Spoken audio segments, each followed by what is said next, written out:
el Señor les bendiga. Para nosotros es un privilegio estar acá para poder tener un momento de alabanza y adoración juntamente con usted. Lo invito a que pueda inclinar su rostro. Vamos a orar y vamos a dedicarle este momento al Señor.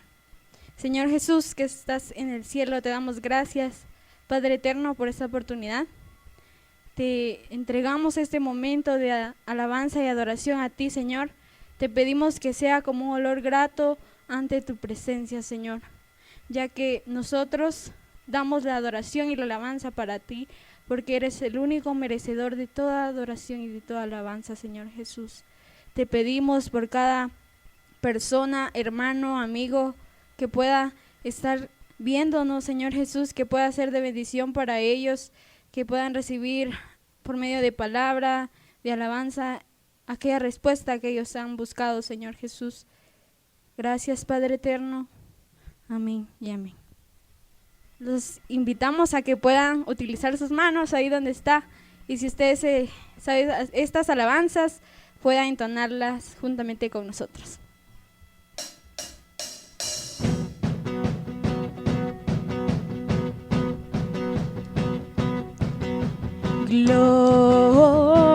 Glorioso, te cantamos glorioso,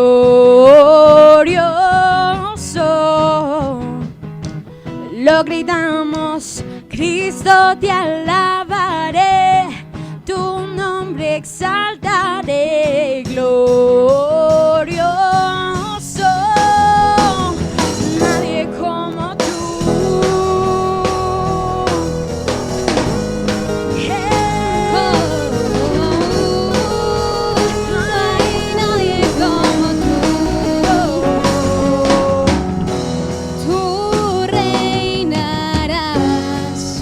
Siempre y siempre tú vivirás. Oh,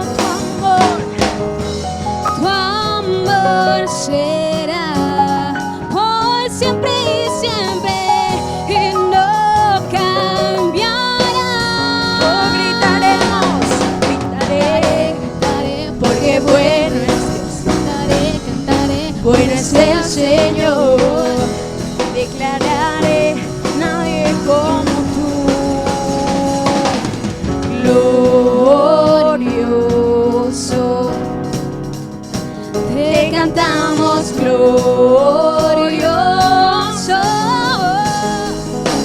lo gritamos, Cristo te alabaré, tu nombre exaltaré, glorioso.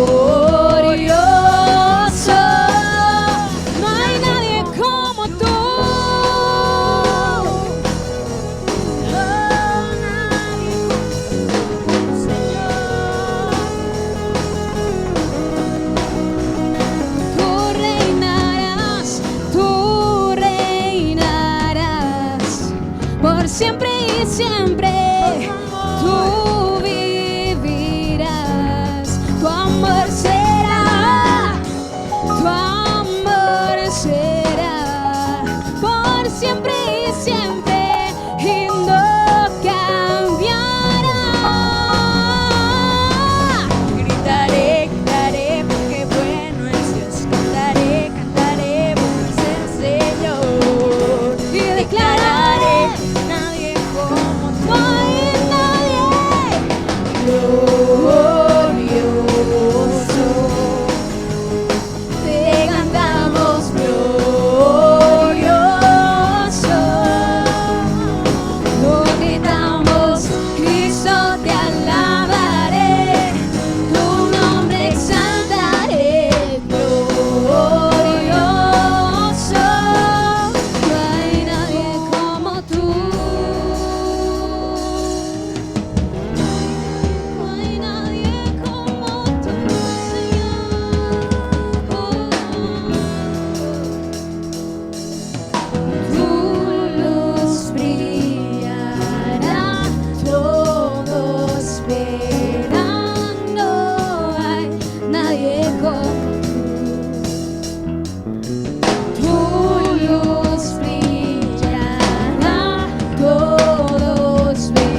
para nuestro Dios. Ahí donde está, lo invito a que pueda cerrar un momento sus ojos y poder tener esa comunión con el Señor. Con sus palabras, empiece a meditar en su presencia. Él está ahí donde está usted, donde estamos nosotros acá en este momento. Y digámosle, Señor, cuán precioso has sido tú con nosotros, cuán bueno eres tú con nosotros.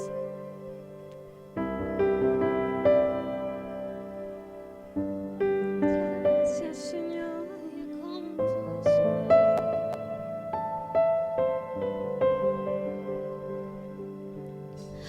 Al contemplar tu obra en la cruz, tanto amor derramado y todo por mí, con gratitud me quiero acercar. Solo tengo mi vida, acéptala. No sé cómo expresarme ante tu hermosura, rodeada de gloria y poder. Necesito decirte lo que siento ahora. Me acerco a ti, al santo lugar.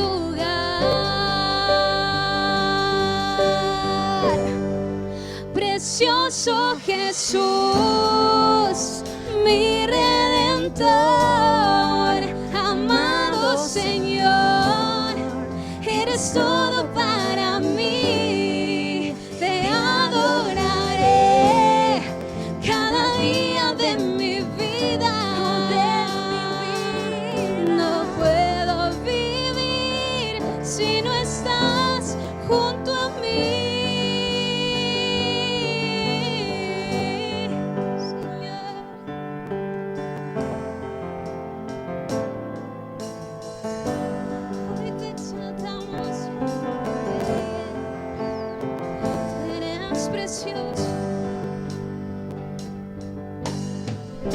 Al contemplar tu obra en la cruz, tanto amor derramado y todo por mí, con gratitud me quiero acercar. Solo tengo mi vida, acéptala. No sé cómo expresarme ante tu hermosura, rodeada de gloria y poder. Necesito decirte lo que siento ahora. Me acerco a ti, al santo lugar.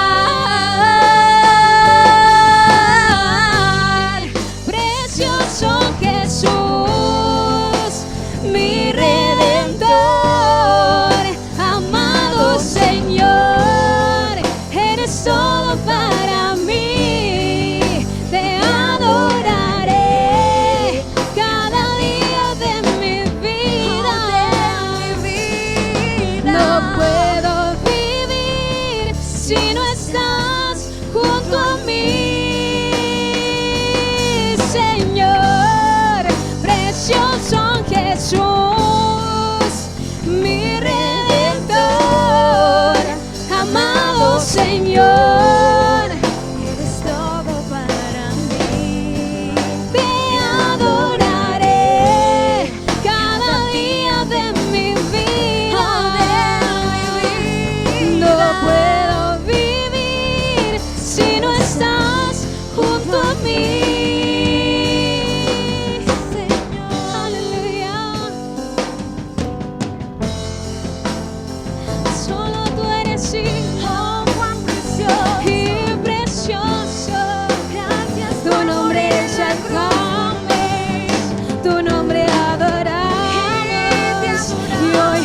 Exaltamos y te decimos gracias, porque eres precioso.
Sabemos que estamos viviendo un momento muy difícil, Señor, en el mundo, en nuestro país, pero Señor, confiados en que tú estás con nosotros.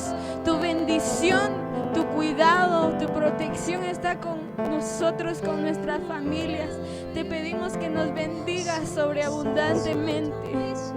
Con tus palabras, dile al Señor: Señor, aquí estoy yo, aquí está mi familia, Señor. Solo tú eres el único que puede protegernos, cuidarnos. Y si hoy estamos aquí es por tu bendición y tu cuidado. Y hoy queremos entregarte palabras de bendición. El Señor ha sido bueno y te bendice cada día. Solo recibe las bendiciones del Señor. Él es fiel con nosotros a pesar de cómo somos. Él es digno. Dios te guarde y bendiga, que extienda su amor y te muestre favor. Dios te mire con agrado y te dé paz.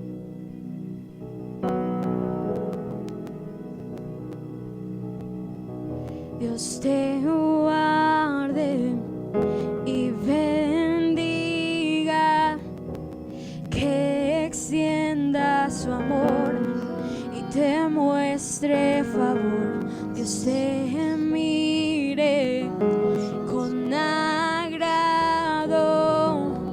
y te dé paz.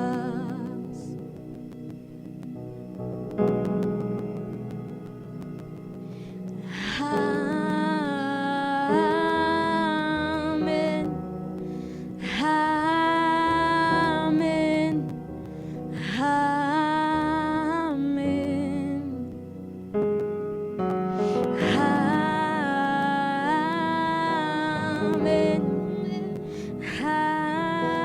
Amén. Amén. Dios te guarde y bendiga, que extienda su amor y te muestre favor. Dios te mire con agrado y te dé paz.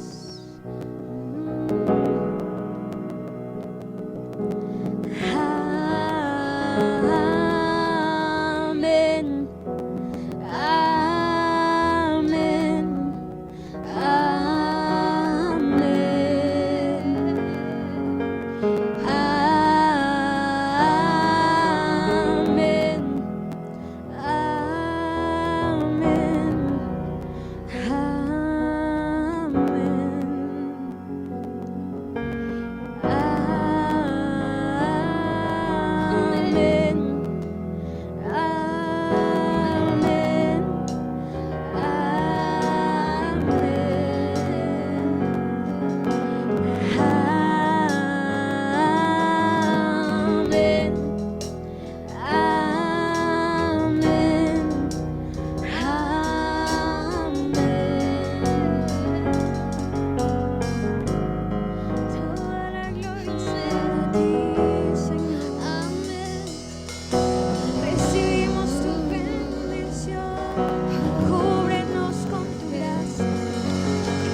y los hijos de tus hijos, que te cura con su gracia hasta 1000 generaciones, tu familia, tus hijos y los hijos de tus hijos, que te cura con su gracia hasta 1000 generaciones, tu familia y tus hijos y los hijos de tus hijos, que te cura con su gracia hasta 1000 generaciones. Tu familia y tus hijos y los hijos de tus hijos. Su presencia te acompañe donde quiera que tú vayas, que te llene, te rodee, va contigo de mañana y de noche, en tu entrada y salida, en tu llanto y alegría. Él te ama, Él te ama, Él te ama, Él te ama, Él te ama, Él te ama, Él te ama, Él te ama.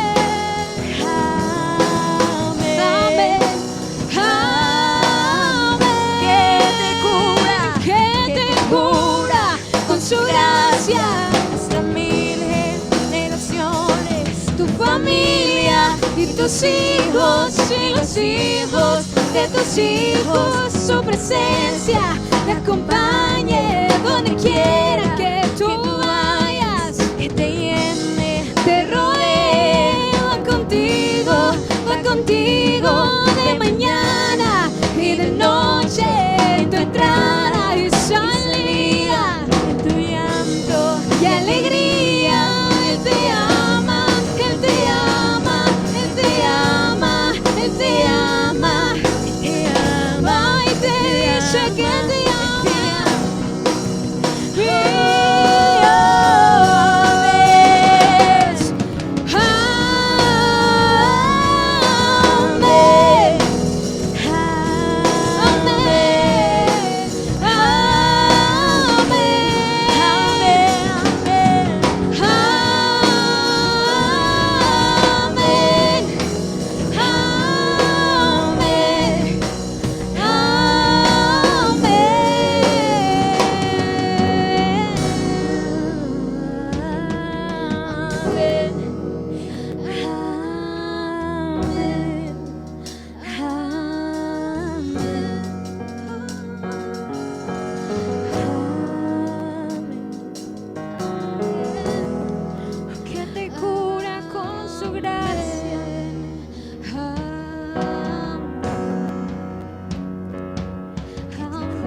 Tu familia, tus hijos y los hijos de tus hijos. Su presencia te acompañe donde quiera que tú vayas, que te llene, te rodee, va contigo.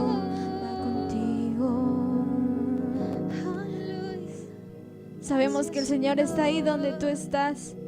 Tal vez tú estás en una cama, enfermo o con alguna dificultad, pero el Señor dice: yo estoy contigo. Yo nunca te voy a dejar y nunca te voy a desamparar. Yo soy tu Dios que te guarda, que te protege. Recibimos tu bendición, Señor Jesús. Gracias por este momento tan hermoso que nos regalas.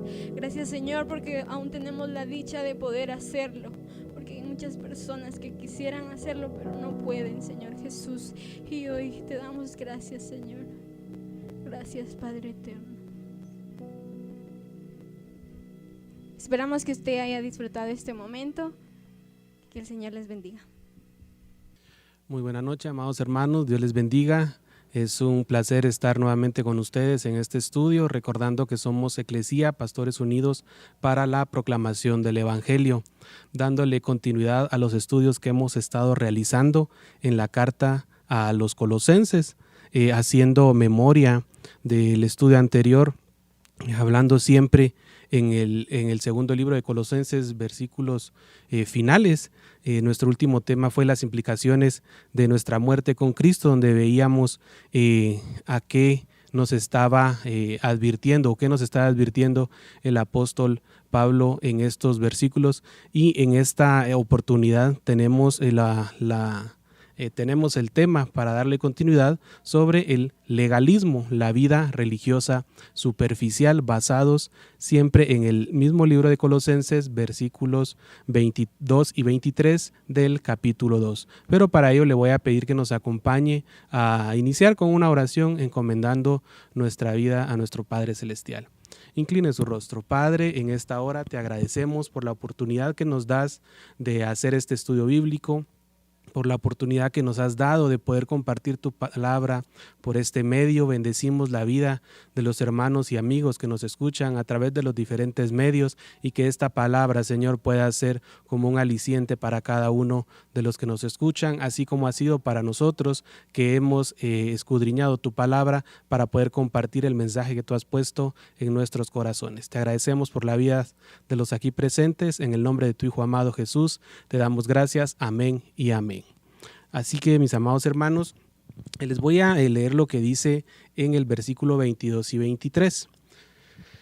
A todos los cuales se refiere a las cosas destinadas a perecer con el uso, según los preceptos y enseñanzas de los hombres, tales cosas tienen a la verdad la apariencia de sabiduría en una religión humana, a la humillación de sí mismo y del trato severo del cuerpo, pero carecen de valor alguno contra los apetitos de la carne.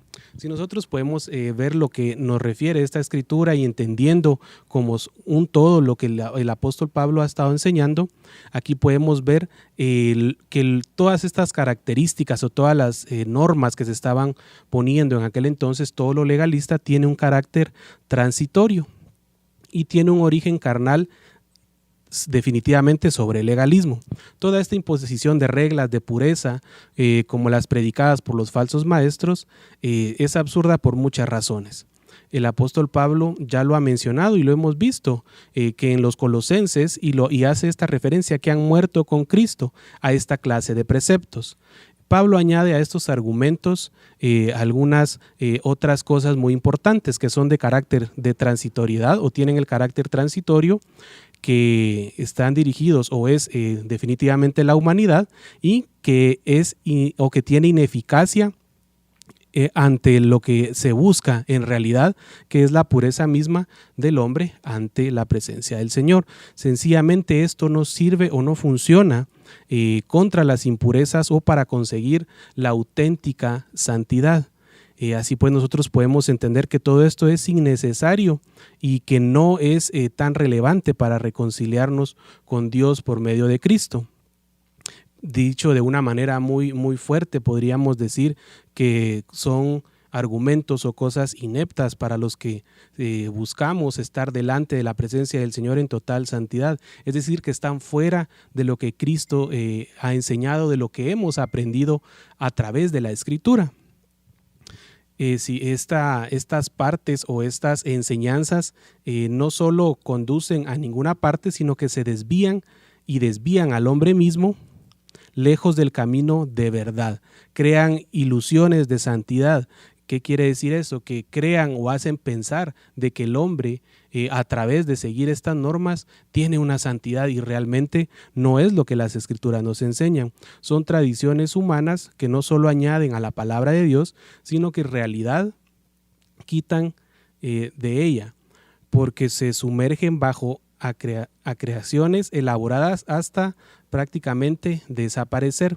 Es muy interesante que nosotros prestemos atención a qué práctica nosotros nos estamos induciendo, qué es lo que nosotros hacemos según las escrituras, y es lo que el apóstol hace referencia a estos aspectos, que son cosas muy superficiales que en realidad no tienen el carácter, que es algo transitorio únicamente, que no me va a llevar a mí a la presencia del Señor.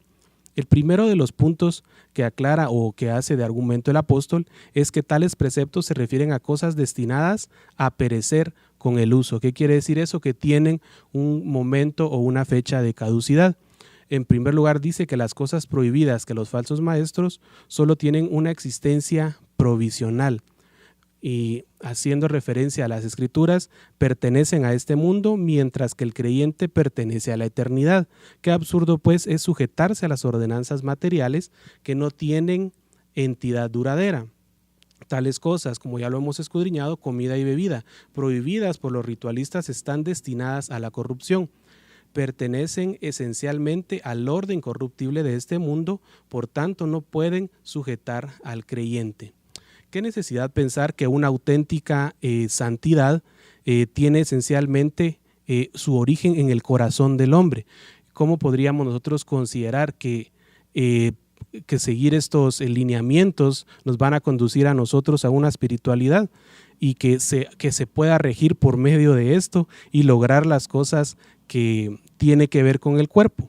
Lejos de alejarse de la comida, pensando que de ella depende la santificación y la salvación eterna, los colosenses estaban por entender que debían de tratar solo simplemente como un alimento físico.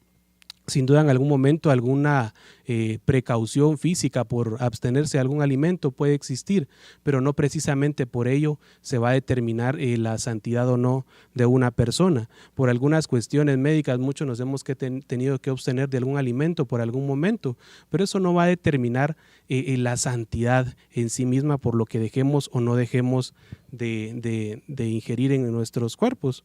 Es lícito rechazar ciertas comidas y bebidas por el perjuicio que pueden causar en nuestro cuerpo, pero no por temor a que puedan dañar el alma o condicionar nuestra relación con Dios.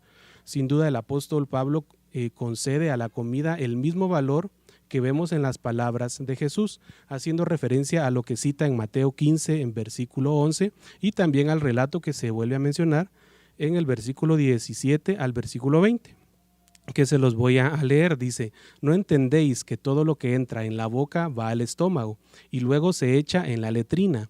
No es lo que entra en la boca lo que contamina al hombre, sino lo que sale de la boca. Eso es lo que contamina al hombre. Lo que sale de la boca proviene del corazón, y eso es lo que contamina al hombre. Porque del corazón provienen pensamientos, homicidios, adulterio, fornicaciones, robos, falso testimonio y calumnias. Estas cosas son las que contaminan al hombre, pero comer sin lavarse las manos no contamina al hombre. Esta es parte de las enseñanzas que encontramos de las Escrituras, porque esto estaba tan arraigado, estaba tan metido dentro de las enseñanzas de aquel entonces, que se determinaba quién era santo o quién no era santo de acuerdo a lo que estaba ingiriendo, recordando que en ese entonces era un pueblo, podríamos decirlo de esta manera, de nuevos creyentes, un pueblo gentil que estaba interesado y que había entendido la palabra del Señor, pero que a través de todos estos argumentos ya se estaba volviendo una esclavitud, ya era algo forzado, ya no era la búsqueda que el Señor busca de cada uno de nosotros, recordando siempre que la santidad tiene que ver con la limpieza del corazón y la purificación de motivos por obras del Espíritu de Cristo. No como una larga lista de observancias externas en torno a cosas materiales cuya existencia es transitoria, cuya existencia no tiene valor, dando a entender que tendríamos que tener un checklist. Esto sí puedo comer, esto no puedo comer, esto me hace santo, si sigo estas reglas voy a ser santo, entendiendo que eso parte primeramente de nuestro corazón. Cuando hablamos de nuestro corazón estamos hablando de nuestros sentimientos, de nuestro entendimiento, para que nosotros podamos asimilar la palabra del Señor y que por medio de estas enseñanzas nosotros nos escudriñemos y podamos comprender que va mucho más allá de un alimento, que va mucho más allá de seguir ciertas normas. Es una convicción a la que usted y yo hemos entrado por gracia y por obra del Espíritu Santo, y continuamos el estudio bíblico con nuestro hermano Pastor Abdiel. Que Dios bendiga a cada una de sus vidas, hermanos. Qué agradable poder estar en sus hogares una vez más para compartir la palabra del Señor. Estamos aprendiendo acerca de lo superficial de una vida religiosa cuando nos enfocamos en este tema del legalismo, es cuando se vuelve superficial. Temas como abordaba Pastor Bernabé, donde la gente piensa que la comida o cosas externas son las que van a producir o hacer al hombre santo. Estas son cosas externas, son cosas temporales, y que surgen de precisamente eso, que es precisamente lo que hablaba Pastor Bernabé, con respecto a la comida. Hay comida que le va a hacer mal, usted tiene que tener cuidado, pero no porque le haga mal usted es más o menos santo, ¿verdad?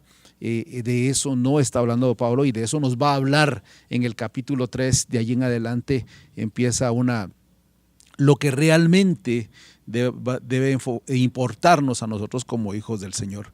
Pero a manera de preludio al capítulo 3 estamos abordando hoy esta parte.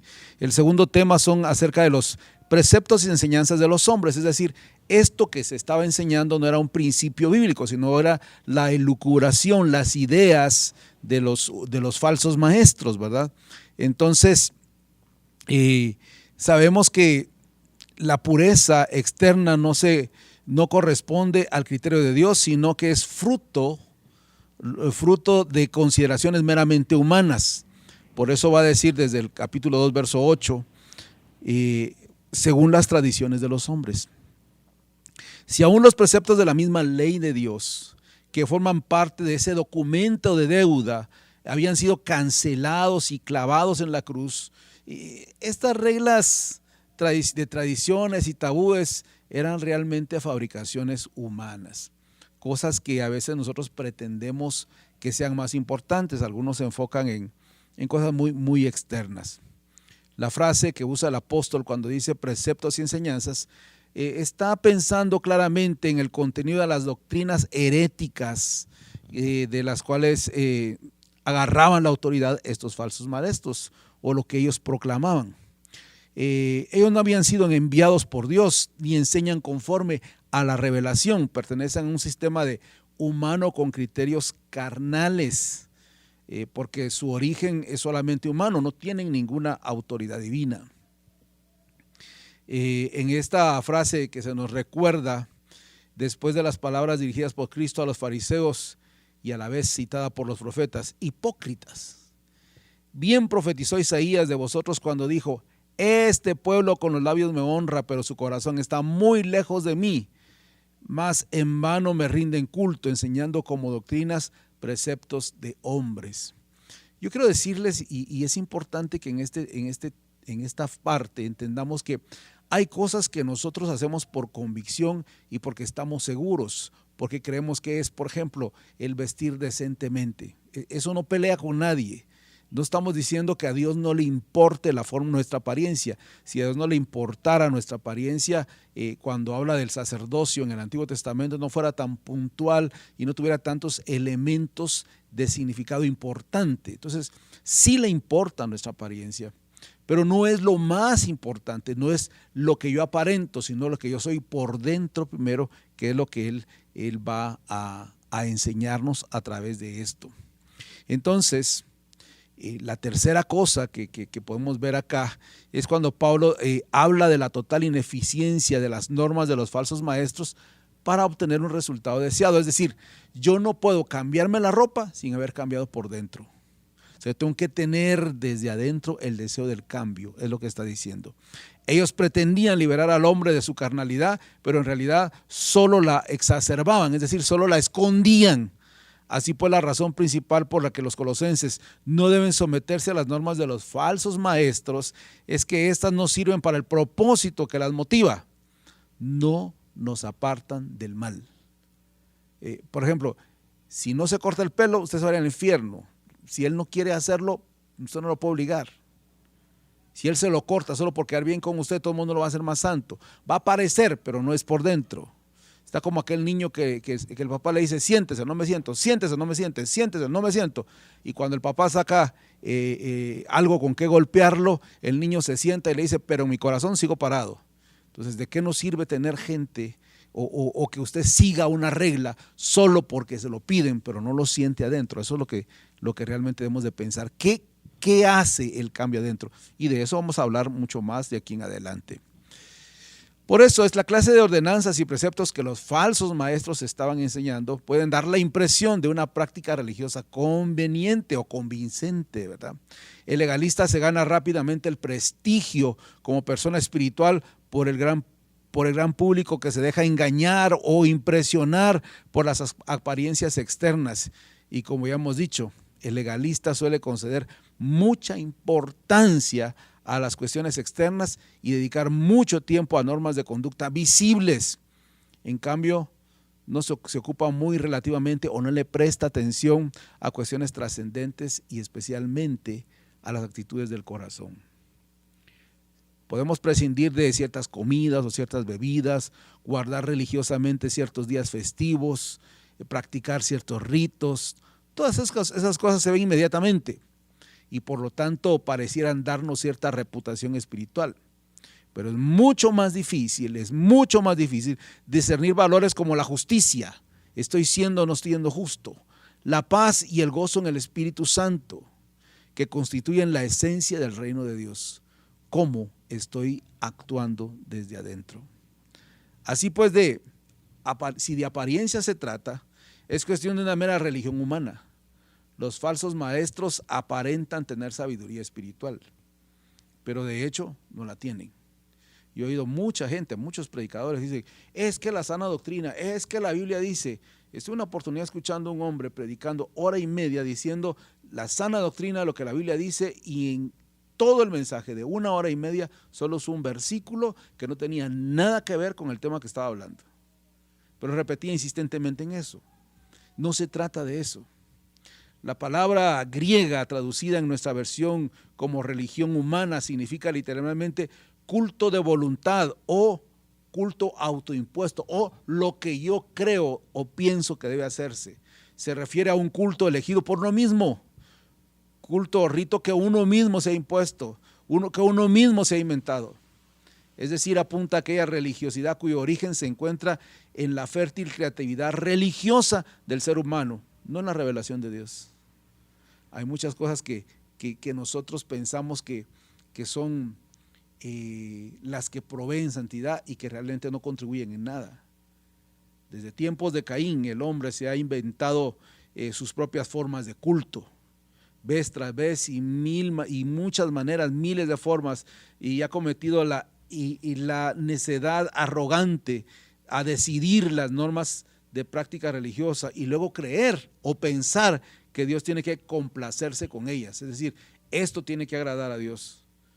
No se da cuenta que por lógica ha de ser Dios mismo, porque es su reino, porque es su obra, porque dice la misma Escritura que Él es el dueño absoluto de todo cuanto existe en esta tierra y todo lo que en Él hay, dice el salmista, ¿verdad?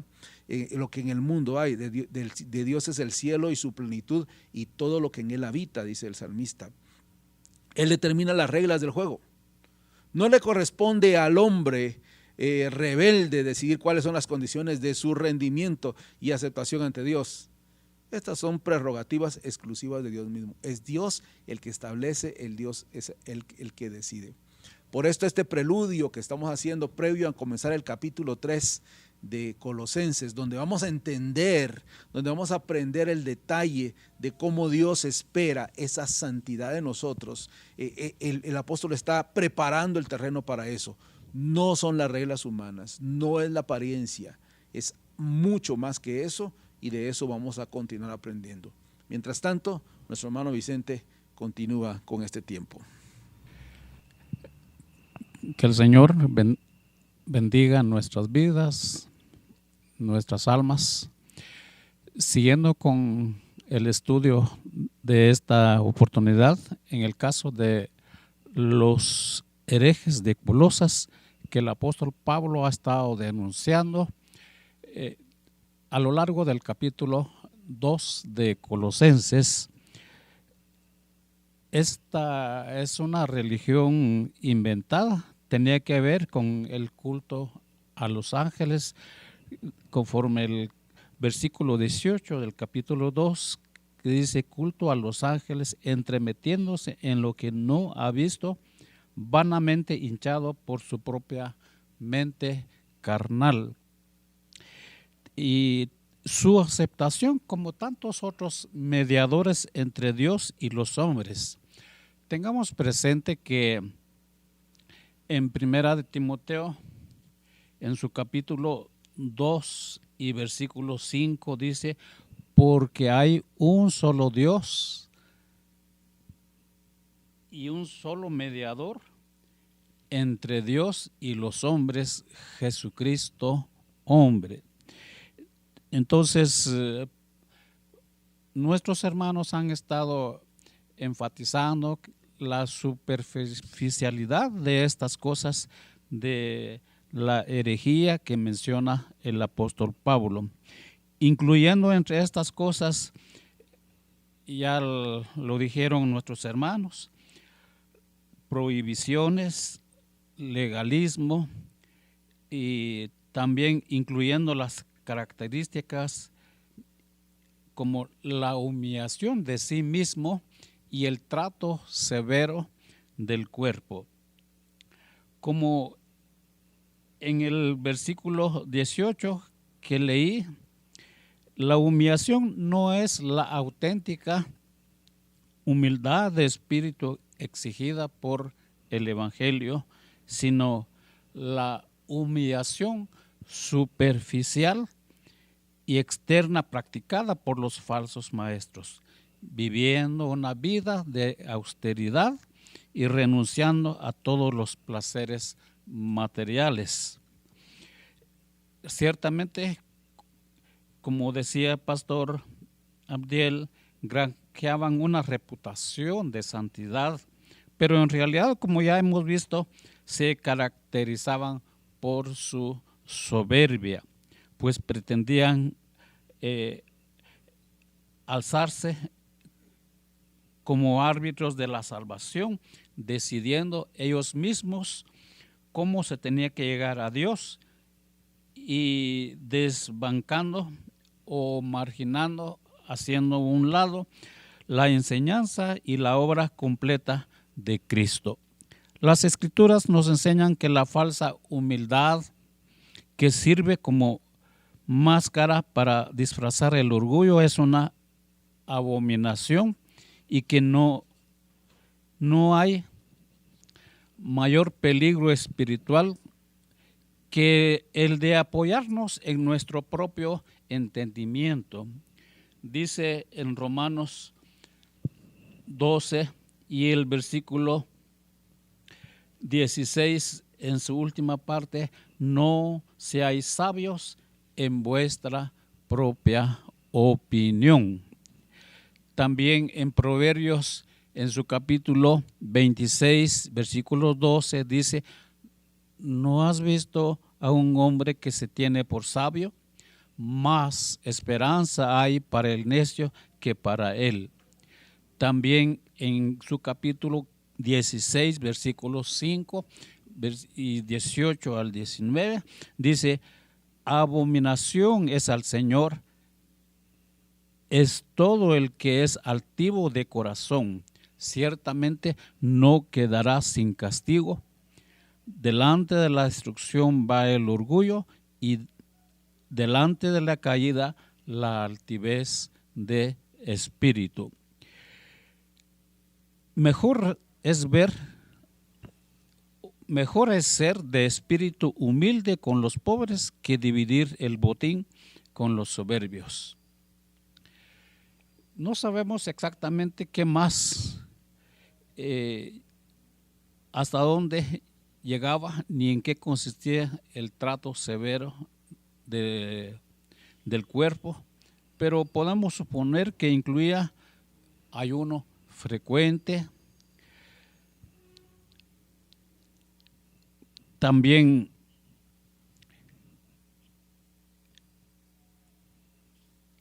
las bebidas, la comida, como ya lo explicaban nuestros hermanos. Entonces, el duro trato del cuerpo es practicada en la vana esperanza de erradicar el mal, según ellos, para eso, y darle libertad al espíritu. Pero la revelación divina no reconoce esta clase de cosas. Nos enseña más bien que el ser humano entero, tanto en su aspecto físico como en su aspecto espiritual, fue criado bueno en gran manera por Dios al principio y que tanto el cuerpo como el alma se mancharon y se arruinaron a causa del pecado. En cualquier caso, esta superficialidad no es el auténtico camino de la santidad para los que practican alguna religión meramente humana. La sabiduría religiosa parece consistir en reglas, observancias externas. A alguien que practica rigurosamente estas cosas se le considera un hombre sabio y santo, pero la religión que agrada a Dios tiene que ver con el corazón, no con las apariencias meramente externas. Las observancias rituales, estas prácticas vistas desde la perspectiva de Dios resultan inútiles, sin importancia, no tienen nada que ver con el auténtico camino a Dios en Cristo. No son verdad de Dios ni tampoco conducen a la vida de Dios. Recordemos el texto de San Juan 14:6, muy conocido por todos nuestros hermanos. Jesús les dijo a sus discípulos: yo soy el camino, la verdad y la vida. Nadie va al Padre sino por mí, dijo Jesús. Seguimos con nuestro hermano pastor Eliseo, el estudio que estamos llevando a cabo. El Señor nos bendiga, mis hermanos. Dios les bendiga, mis queridos hermanos. Qué gusto saludarles y esperando que sea una noche muy especial para ustedes y nosotros. Compartir el tema es muy importante y estamos cerrando hoy nuestra clase con la ineficacia de la religión humana. Qué interesante ver la carta a Colosenses, cómo muchas personas que asistían a la congregación luchaban por agradar a Dios en una vía de santidad a través de lo externo. Sin embargo, tenían un corazón vacío y eso lo que podemos ver hoy es que no produce en cuanto a lo que Dios realmente espera de cada creyente. Dice Colosenses 2:23, tales cosas tienen a la verdad cierta reputación de sabiduría en culto voluntario, en humildad y en duro trato del cuerpo, pero no tienen valor alguno contra los apetitos de la carne. Entonces, cuando pensamos en eso, qué importante es que muchas veces reglamentamos cosas, pero espiritualmente estamos muertos. Ahora, sin duda alguna, los creyentes de Colosas estaban en peligro de dejarse deslumbrar por la severa piedad externa de los falsos maestros. Conscientes de sus propias derrotas, frecuentes en lucha contra el pecado, deseaban encontrar métodos rápidos para alcanzar la perfección. Les parecía que quizás el ascetismo legalista fuera el camino. De ninguna manera, dice Pablo, el ascetismo puede tener apariencia de piedad, pero no es una verdadera piedad. Según Dios, en realidad las austeras prácticas de los falsos maestros carecen de valor alguno contra los apetitos de la carne. Por ejemplo, mortificar el cuerpo ayuda muy poco a curar las enfermedades del alma. El pecado sale de dentro del hombre y encuentra su origen en el corazón, en el deseo y la mente. La manifestación final del pecado puede ser una acción física y externa, pero intentar dominar el pecado por medio de métodos físicos y externos es no entender el carácter real de nuestra miseria humana. Es tratar los síntomas, pero no la verdadera enfermedad.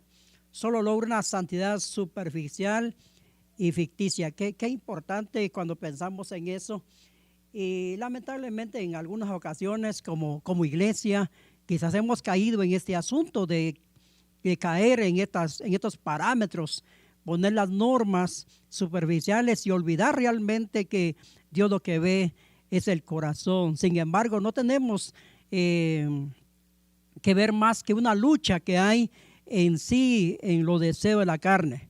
O dicho de otra manera, los apetitos de la carne son tan fuertes que nunca serán vencidos por medios externos. Por más que luchemos, por más que nos afanemos, por más que el hombre lucha, siempre tiene un problema en la carne. Cuando más intentamos controlarlos por medio de reglas, normas y observancias, tanto más nos obsesionamos con ellos y descubrimos que los mismos medios de control sirven más bien solo para despertar la tentación. ¿No fue esta la experiencia del propio apóstol en cuanto a la codicia en el capítulo 7 al 11 de la carta a los romanos? Y no describió él mismo que cuando confiaba en su propia justicia derivada de la ley, en realidad confiaba en la carne. Filipenses 3 y 9. Esto sí lo voy a leer. Dice Filipenses 3 y verso 9. Porque nosotros somos la circuncisión, los que en espíritu servimos a Dios y nos gloriamos en Cristo Jesús, no teniendo confianza en la carne y ser hallado en él, no teniendo mi propia justicia, que es por la ley, sino la que es por la fe de Cristo, la justicia que es de Dios por la fe. Qué importante ver a Pablo. Sin embargo, existe un verdadero ascetismo cristiano, pero no consiste tanto en la mortificación del cuerpo o atormentar el cuerpo mediante los malos tratos, como en el dominio de nuestro egocentrismo por medio de la negación de nosotros mismos, a fin de buscar el bien de otros, y puede ser aconsejable disciplinar el cuerpo.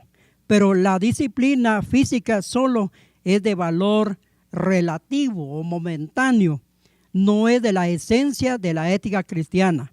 Esta sigue en el camino de aquella abnegación que procede del amor, no de aquella humildad y apariencia que procede de un afán de reconocimiento espiritual. Para ello el creyente toma su cruz diariamente y sigue a Cristo, según Mateo capítulo 10, 38.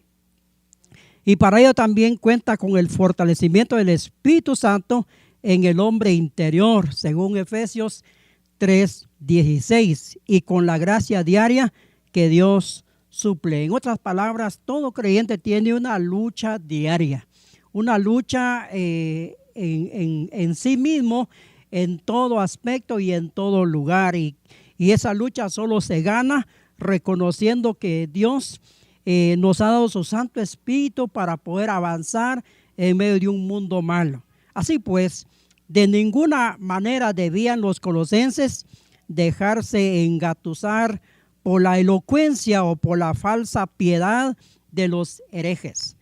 Ellos enseñaban un camino de observancias religiosas externas que tenían una apariencia de espiritualidad, pero que en realidad no conducían a la santidad que Dios desea.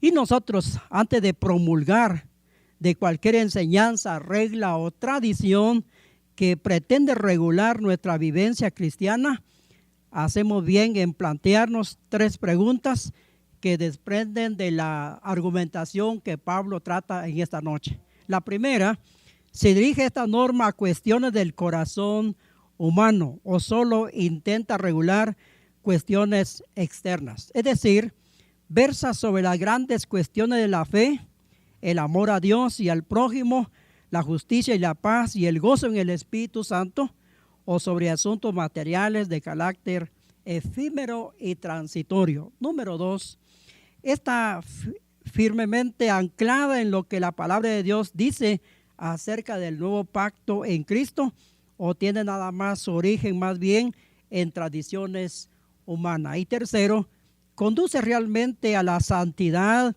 y a intensificar la relación del creyente con Dios, o solo es cuestión de apariencia de santidad. En otras palabras, todo lo que hagamos en esta vida tiende para realmente glorificar a Dios, para hacer el bien al prójimo, para amar al prójimo, o sencillamente es una apariencia, o sencillamente es para mi yo.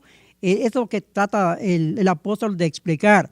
Si al contestar estas preguntas deducimos que la norma que quieren implantar solo esclaviza y no conduce verdaderamente a la santidad, debemos tener el valor de resistir el intento y defender la libertad cristiana.